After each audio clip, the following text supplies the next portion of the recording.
Hi, yeah, everyone. Welcome back. I still don't know how to do YouTube intros. I don't think I ever will, but I'm back, and we got the After Dark Draft League. We're on week 4. This is my fourth round opponent. My fourth week opponent is GelTheReeves. He's got a very strong team, including that Venusaur, which is just terrifying for me.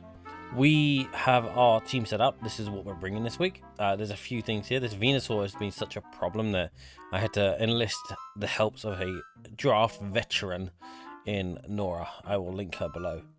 She helped me with the Jirachi specifically, because I had no idea how to deal with the Venusaur. I was ripping my fucking face off. I changed that Jirachi like 15 times, but we're going to get straight into this match. Venusaur is terrifying, and that's about as much as I need to worry about, because Gel's got a Sun team and Chlorophyll Venusaur is terrifying. So the match is starting now. As you can see, Gel's got a very nasty team. They've got the Roaring Moon sitting there. We have brought this team, we brought our guys, I'll bring them as they come out on the field. I'll explain them one by one. We are leading Binary Not Found, because I do think he's going to lead the Galvantula, because he has like getting webs up and light screen up and all that, and Binary Not Found, the Iron Valiant, is a taunting Iron Valiant just to stop Galvantula doing whatever he wants. So I didn't expect the Lucario to come out first, so we have to go on the back foot a little bit and see how we're going to deal with that. I've got Rotom Wash here, which kind of just sits on it, because it's a physically defensive Rotom Wash, which, if you know much, it really outsped me. So, oh, and Whimsicott, but Whimsicott, I never care about being on the field at the same time as a Chi-Yu. It's gonna lose 99 times out of 100, because I'm immune to Prankster with the Dark type and everything like that. So we're like, okay, cool. We carry Nasty Plot here because we can just be kind of scary. I go for Nasty Plot here. I don't know if he has that Primarina in the back, so I'm like, I'm gonna play a bit fast, try and get, you know, an early game lead, try and get something that just is terrifying at early points that you can't really deal with. And yeah, so we're like, okay, let's get Nasty Plot up. Even if he switches into Prim, we can hard switch into something else. I want to scare him with this Chi-Yu off the bat. I want him to be scared of the Chi-Yu. That's like kind of my idea. And Chi-Yu is kind of a win con here. If I can deal with the Primarina, which he does bring out, and kind of deal with everything else with Chi-Yu, like Lucario, Venusaur, Cerulege, Whimsicott. I'm guessing Torkoal's going to be there because you brought the Venusaur, so I don't think Roaring Moon is going to be here. If I look at the top 6, he tends to place his top 6 on the top row that he's going to bring. So I don't imagine Roaring Moon's here, actually. But yeah, Easy Hope comes back in, takes a resisted water move. We don't care. And again, Volt Switching out. We just Volt Switch until we can't Volt Switch anymore. Our game plan is to pivot. Pivot! And we have Pain Split there. I don't think I actually went over the Rotom properly. It has Volt Switch, Hydro Pump, Pain Split, and Rain Dance. Rain Dance is to stop the sun, obviously, and it kind of traps Torkoal a little bit. But we'll get into that in a little bit. But yeah, we just Volt Switch all day, all night. That's literally what Rotom's job is 9 times out of 10. It's just to come in and Volt Switch. He does flip turn on the Rotom, so he's going to switch into his own threat. I think he's going to go into I think he goes into Venusaur here, which is a problem. No, he goes into Cerulege, which is also a problem. This is a Iron Defense, Happy Hour, Stored Power, Dazzling Gleam, Jirachi to just hit everything hard and fast and get an Omni Boost. I wanted to run Energy Power with it, but it wouldn't let me because the game hates me and doesn't want me to have fun. We're going to sit here, we're switching here. We don't want to take a bit of Blade here. That'd be the worst thing possible. We go down to Rotom Wash, and again, we just Volt Switch. We're just Volt Switching. That's all we're doing is we're Volt Switching, Volt Switching, Volt Switching. We are pivoting in and out. Rotom is just clearing up the field for us so we get ourselves into a better situation. This game, I think, came down to positioning, in being on the right Pokemon on the field at the right time. So whenever there's a Venusaur on the field, I want to bring out Gubby because it's got the Shucker Berry to take a super effective.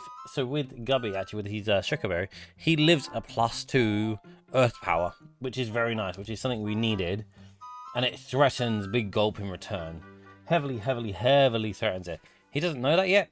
Get a Nasty Plot here. Primarina comes in. We're like, okay, Primarina's here. We're just going to have to deal with Rotom coming in. And this is why I carry Pain Split, because Rotom has such low HP that the Pain Split always benefits me. It always gets me back up to some high HP.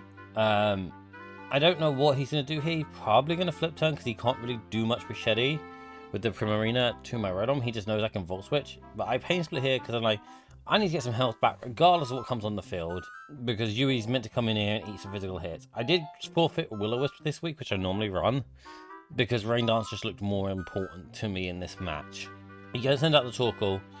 And I'm like, oh my god, this is great. This is absolutely perfect, because I think Gel's going to pick the solar beam. I think Gel's going to see super effective move and he's going to get blindsided. It's a very new player tactic of being locked into super effective move instead of thinking a few turns ahead. That's not against anyone. That's just kind of a thing that you learn as you play it early on, is you think super effective attack is always the answer. So I'm like, okay, I think he's going to solar beam here. Even if he doesn't solar beam here, if he lava plumes, if he yawns, whatever, rain dances up, that means he's nerfed and Venusaur can't come in freely. But I'm like, I'm almost certain solar beam is coming in here. I do second guess myself, because I always second guess myself, but I'm like, nah. He's going to solar beam here because he can see the kill with solar beam. And I'm like, yeah, okay, this is great for me. This means Soup can kind of be dealt with as long as everything goes right over the next few turns. Soup is dead, and that means there's no Sunsetters in the game. And that's like, Venusaur is heavily nerfed then, not being able to set up the clock. And he does solar beam. I'm like, okay, I need to double check that Hydro Pump kills here, because, you know, I'm now second guessing myself. Things are going too perfectly almost. So I'm like, okay, does Hydro Pump kill here as a max, if it's max special defense? And it does kill, and Soup is dead. That's a Sunsetter gone. That is huge. And now I sit here and I Hydro Pump. I was playing it risky, but I had nothing else I could really do. I had the Hydro Pump there because I didn't want anything else to really switch in on Torkoal, and I didn't want Torkoal to be alive for much longer. So Torkoal getting taken out like as quickly as possible is great for me. He couldn't switch. He had to eat the Hydro Pump. So I was like, okay, I'm risking it. If I missed, Yui would have probably died there, and it would have been a bit of a difficult match. But in comes Salad. I predict him not to have a grass move. Salads, Whimsicots don't usually carry grass move. They usually carry Moonblast and then 3 status moves, like Leech Seed, Encore, U-Turn. I know U-Turn isn't status, but you get my drift. It doesn't tend to carry Giga Drain or anything like that. So I'm like, I'm going to bank, and even if it does, it's not exactly a known for a special attack. So he does set up the Sunny Day, which means he has got 2 Sunsetters, but that's fine. That means he can't set it on turn 1. But I'm like, okay, this looks like a perfect time for Z Happy Hour. I did click it immediately, and I was like, oh, wait, no, let me stop and think. Let me do some calcs. Let me check everything. And I'm like, okay, this seems like genuinely a perfect time for Z Happy Hour to get that Omni Boost and try and steamroll. And that's kind of what I'm doing here. I'm just like, okay, let me check how much this does to everything. I don't kill Prim because Prim is so bulky, but Prim can't really do much to me in return. And I'm like, okay, Ceruledge has a 56% chance of being killed when I'm +1 on everything. Lucario goes down, Venusaur goes down, Whimsicott goes down. That's a very good statistics that I want to see. So I'm like, okay, he U-turns here, which is great. Lucario comes in, Z Happy Hour. And I just double check to make sure, you know, always check your calcs. Always check your calcs, because that's where I went wrong in a few weeks. Store Power guaranteed kills Lucario here. That means Lucario's off the field. The only reason I did an Iron Defense here, and in hindsight, it looks like an Iron Defense is really good. I found out later, and I was a bit smart for this one. I saw the super effective hit and just was like, I'm going to kill, like the guaranteed kill. I'm going to get this off the board. And I'm like, this Lucario was carrying Blaze Kick, and Blaze Kick in the sun was dangerous. I didn't know he was carrying Blaze Kick. This Lucario didn't really do anything this match. In hindsight, if I Iron Defense there, Blaze Kick would have come and it would have been very dangerous, and then I would have had to do a Shadow Sneak from Ceruledge, and it was a lot of... and I knew I had a 56% chance of killing Ceruledge at this point. So I was like, I need to just kind of bank on the 50-50s. So let's get Lucario off the field. And if he switches into Ceruledge, that's even great for me. Let's get Lucario off the field. That's another Pokemon that can be annoying because Gliscor couldn't really hit the Lucario all too well. And yeah, like I said, I had a 56% chance here. I took the dice. I'm a Honkai Star Rails player. I win my 50-50s usually. And I'm like, okay, let's just take it. I'm doing the calc. I'm seeing the answer is Iron Defense is possible, but Shadow Sneak, Bitter Blade, it's kind of hard for me to deal with. But let's just try and get the 6%, the 56% chance to get my kill. I won the coin flip last week against the Landorus. I don't win it here, and I do lose Jirachi. Jirachi didn't do as much as I wanted to, but it was a threat that took out Lucario, and it did make him reveal some stuff. I kind of knew he wasn't Choice Scarf at this point, so because he would have outsped me if he was Choice Scarf, because I wasn't max speed Jirachi. So Gubby comes in here. Gubby is terrifying to this team. Gubby abuses the sun like no one else's business. So I'm like, I can scare out Stir Fry here, or I could kill it here. It can't do much to me unless it close combats. But I'm predicting, again, this is a game of prediction, getting good positions. I'm like, there's no way he lets the Ceruledge die so early when Ceruledge can still do a lot. Because he doesn't know my last 2 Pokemon. Or the Gooby Wooby and the Bluey. He doesn't know I have them. So I take a step back because that did die. It did throw me off my game plan a little bit. So I'm just stepping back. I'm just trying to figure out what I'm going to do next. I'm checking out HP. I'm doing calcs. I was like, how much does Nasty Plot Flamethrower do in the sun to Prim? Because I'm guessing it's going to be Heat Rock Whimsicott to get as much sun out as possible. So how much does it do? How much does Overheat do in the sun to Primarina at +2 as well? Was another thing I was checking out. Because I think that did about 40%, so it didn't kill either. And then Hyper Voice was just terrifying because of the Liquid Voice. So there's never a situation where Garby wants to be in and taking a hit, but he does want to come in at the end and clean up. And he also just scares things out.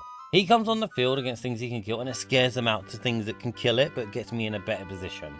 I almost hit the Terastallization there. That would have been an instant round loss, and that would have been so upsetting. Because, yeah, I'm like, okay, I'm going to go into Yui here. Because if he...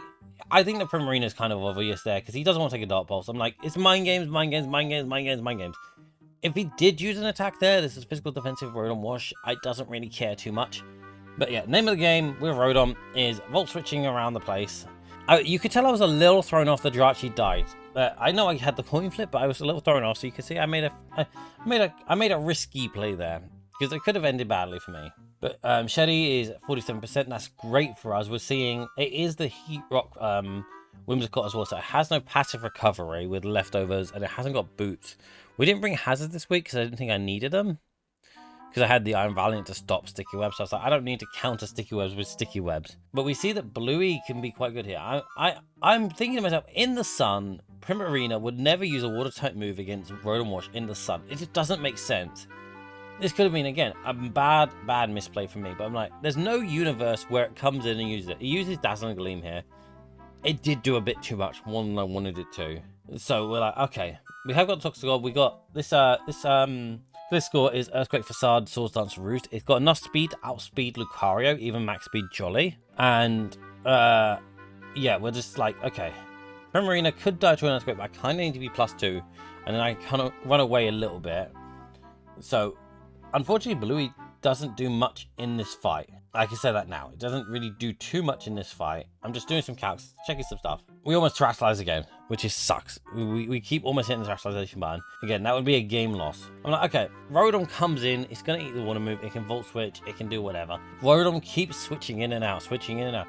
I kind of needed another Turner, and he probably needed a U-turn or something like that. Well, this is where Sizzle could have been useful if I had U-turn. But it was too risky to bring the 2 Steel types against that 2 fire types, and the just so much it could kill.